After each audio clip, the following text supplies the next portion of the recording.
Good morning dear student. आगे हमने देखा है चैप्टर 1 एंड 2। इसके बारे में मैंने आपको बताया था कि आपको क्या लिखना है कि चैप्टर 1 और 2 में सिर्फ शब्दार्थ ही आपको नोटबुक में लिखने हैं। आज हम सीखेंगे चैप्टर 3। हमने सीख लिया है, उसमें क्या बताया गया था कि कवि का चुनाव। तो उसके लेखक का नाम क्या है? शूरदर्शन। तो कहानीकार शूरदर्शन का जन्म सियालकोट पाकिस्तान में 1896 में हुआ था।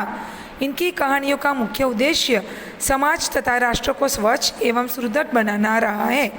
इनकी भाषा सहज, स्वाभाविक, प्रभावी और मुहावरेदार है। सुदर्शन जी की प्रसिद्ध कहानियाँ हैं हार की जीत, साइकिल की सवारी, अठन्नी चोर, तीर्थयात्रा, सच का सौदा आदि। आइए इन्हीं की लिखी एक अन्य कहानी कवि का चुनाव पढ़ते हैं। कवि का चुनाव कहानी हमने पूरी पढ़ ली है, इसका वीडियो भी बनाया है। इवन मैंने ऑनलाइन क्लास में आपको समझाया भी था। इवन आज चैप्टर 2 और 3 पूरा दोनों चैप्टर मैंने आपको भेजा है। तो चैप्टर 1 और 2 और 3 उसमें से आपको शब्दार्थ और पहले 3 जो क्वेश्चन आंसर है वही आपको नोटबुक में लिखने हैं। बाकी सारी एक्सरसाइज आपको टेक्स्ट बुक में लिखनी है। इसके शब्दार्थ में पढ़ रही हूँ।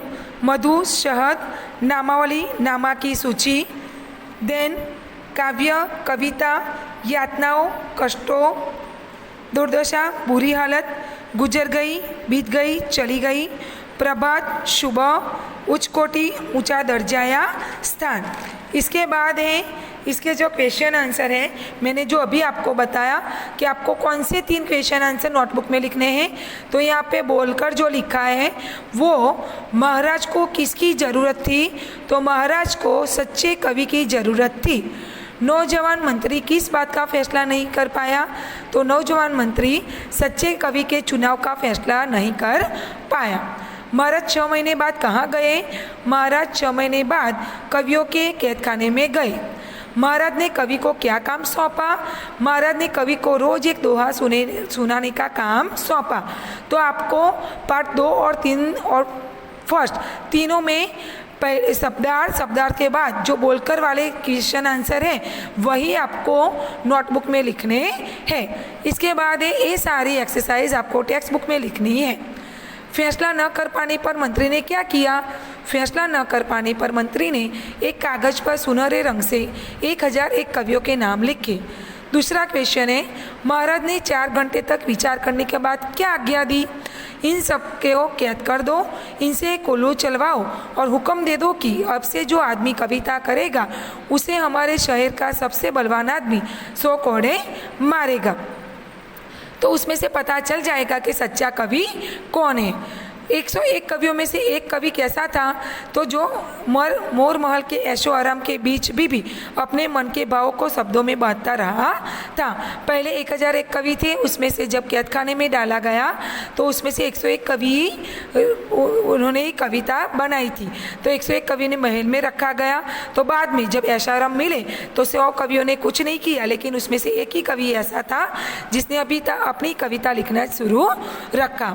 दरबार में 3 दिन दोहे सुनाने के बाद कवि ने चौथे दिन क्या लिख भेजा?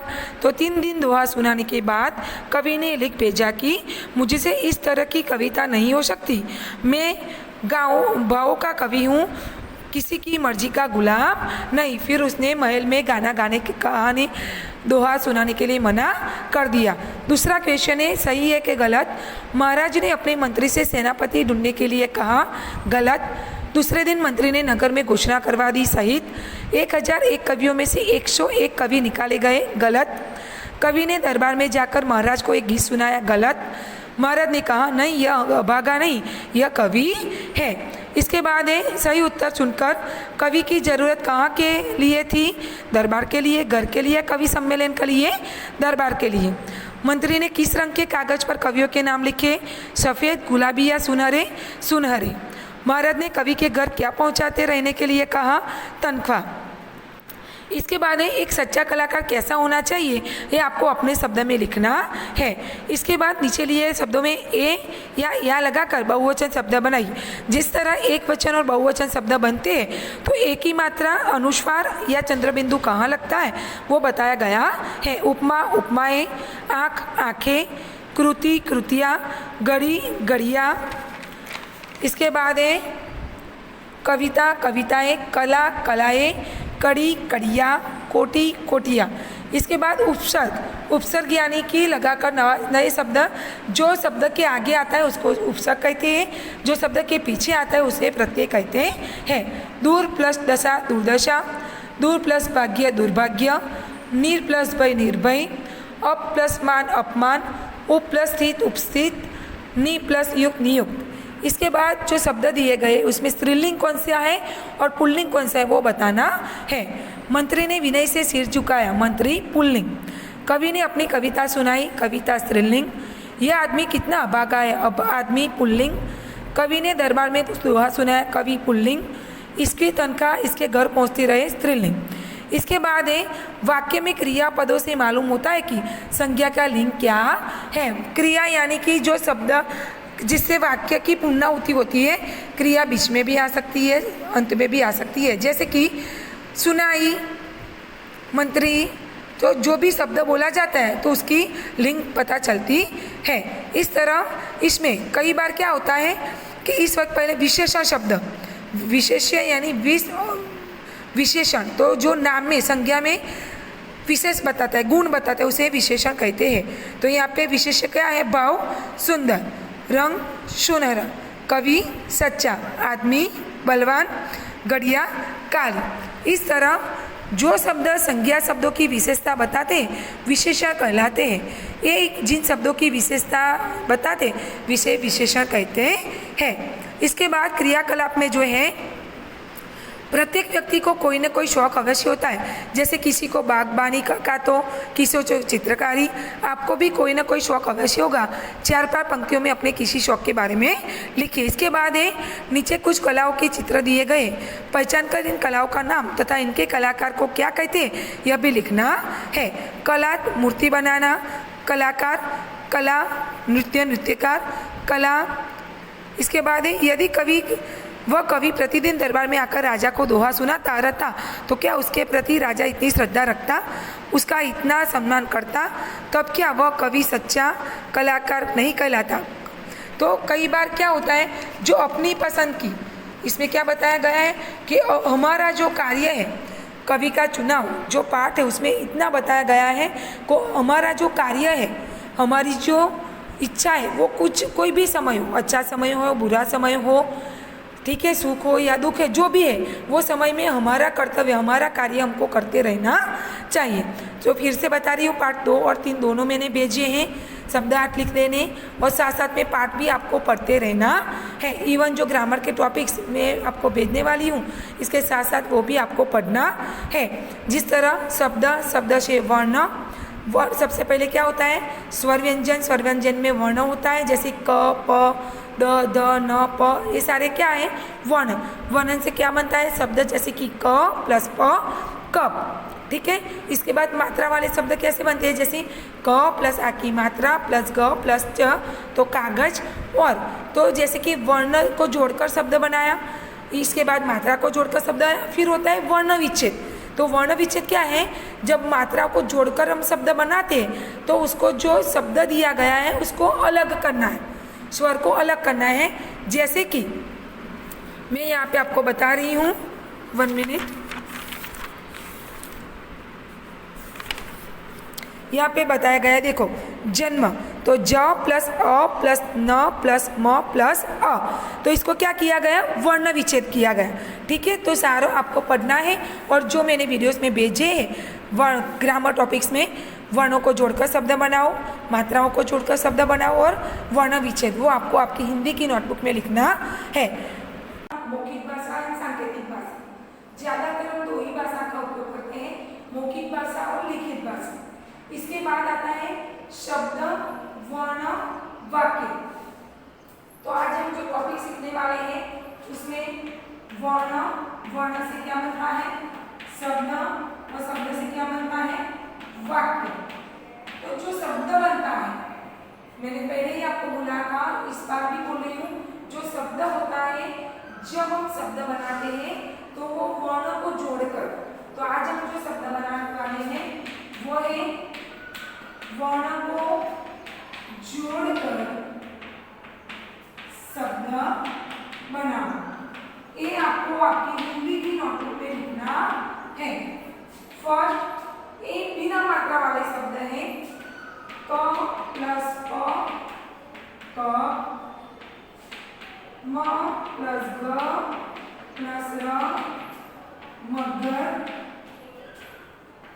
म प्लस ह प्लस ल महल,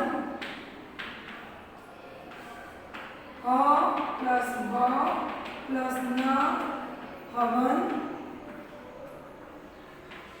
क प्लस म प्लस ल कमल,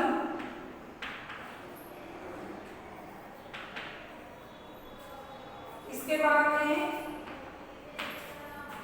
अ प्लस ज प्लस ग प्लस र अजगर, देन क प्लस ल प्लस म कलम, ज प्लस ग जग, म प्लस ग प्लस र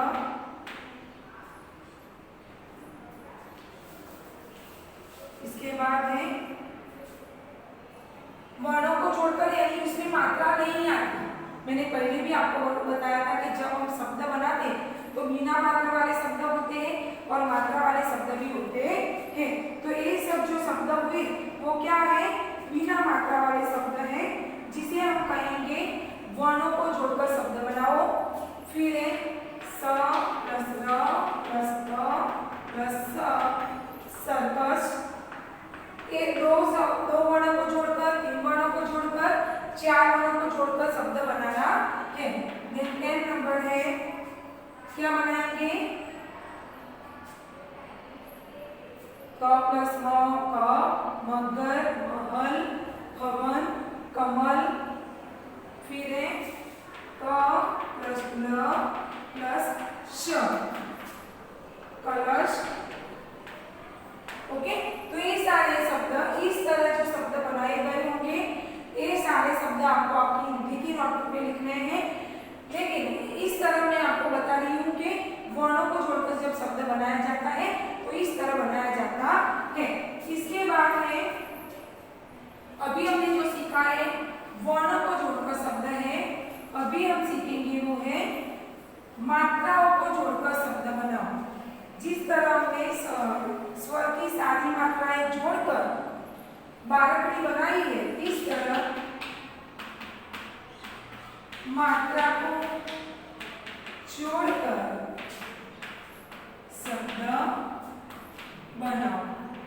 वर्णों को जोड़कर शब्द बनाया, अभी मात्रा को, तो उसमें सभी मात्रा आ जाती है, जैसे कि फर्स्ट अ प्लस आखिरी मात्रा प्लस म, तो क्या बना आ। सेकंड म प्लस च प्लस ल प्लस बड़ी की मात्रा मछली, देन ग प्लस आखिरी मात्रा प्लस ज प्लस र गाजर, फिर है छोटी की मात्रा प्लस क प्लस त प्लस आखिरी मात्रा प्लस व किताब, देन ग प्लस छोटा की मात्रा प्लस ला प्लस आखिरी मात्रा प्लस व गुलाब, देन 6 नंबर स प्लस बड़ा की मात्रा प्लस र प्लस ज सूरज। ठीक है, इसके बाद है छोटी की मात्रा प्लस क प्लस त प्लस न प्लस बड़ी की मात्रा तितली, देन 8 अ प्लस औ की मात्रा प्लस र प्लस त औरत,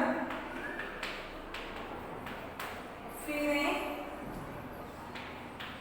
अ प्लस ओ की मात्रा प्लस ज प्लस आखिरी मात्रा प्लस र औजार, देन 10 अ प्लस अ की मात्रा ग प्लस बड़ा की मात्रा प्लस र अंगूर। ठीक है, तो ये सब सारी मात्राएं जोड़कर हमने शब्द बनाए हैं। जिस तरह मैंने पहले भी बताया कि जब स्वर हम बोलते हैं तो बिना सहायता से बोला जाता है, लेकिन जब व्यंजन हम बोलते हैं तो स्वर की सहायता से बोला जाता है। इस बार वर्णों को जोड़कर शब्द बनाए कि इसमें सिर्फ वर्ण ही आते हैं, उसमें कोई मात्राएं आती नहीं। और जब वर्णों को मात्राओं को जोड़कर तो आ की मात्रा, छोटी बड़ी, छोटा ओ बड़ा ओ, ऊ की मात्रा, ओ की मात्रा, औ की मात्रा, सभी की मात्रा जोड़कर हम शब्द बनाते हैं। तो आपको ये सारे वर्णों को जोड़कर शब्द बनाओ, इसके बाद मात्रा को जोड़कर शब्द बनाओ, दोनों आपको हिंदी की नोटबुक में लिखने हैं। इसके बाद है ये हमने किया मात्राओं को जोड़कर शब्द बनाओ और वर्णों को जोड़कर शब्द बनाओ। अभी जो हम लिखेंगे वो है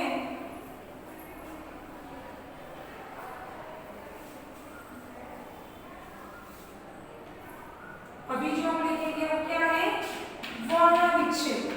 अभी हमने जो लिखा था वो जोड़कर किया वर्ण विच्छेद।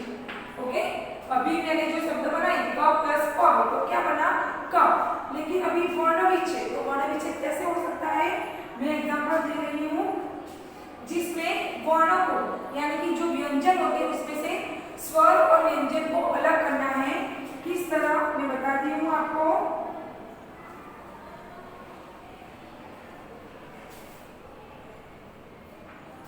फर्स्ट लिखा है मैंने 15, तो उसको अलग हम कैसे करेंगे, ब हलन की मात्रा, अ प्लस न हलन की मात्रा, द हलन की मात्रा प्लस अ प्लस र देन अ। तो ये क्या बना 15। इसको 15 को हमने अलग किया स्वर और व्यंजन को। जब स्वर निकल जाते हैं तो हलन की मात्रा लगती है। ओके, देन सेकंड जून, दूसरा है जून, ज हलन प्लस उ प्लस अम की मात्रा हलन प्लस दम प्लस अ। Okay, then third company, company क हलन प्लस अ प्लस म प्लस प प्लस अ न प्लस पड़ी, उसमें स्वर अलग होते हैं। ठीक है, देन फोर्थ नंबर तुरंत, तुरंत त प्लस उ प्लस र प्लस अ प्लस न प्लस त प्लस अ, जिसमें अम की मात्रा आती है उसका उच्चारण न होता है। ठीक है, देन फिफ्थ नंबर पंजा, इसका होता है प प्लस अ प्लस अं प्लस ज प्लस आ। ठीक है, तो इस तरह वर्ण विच्छेद इस तरह होता है।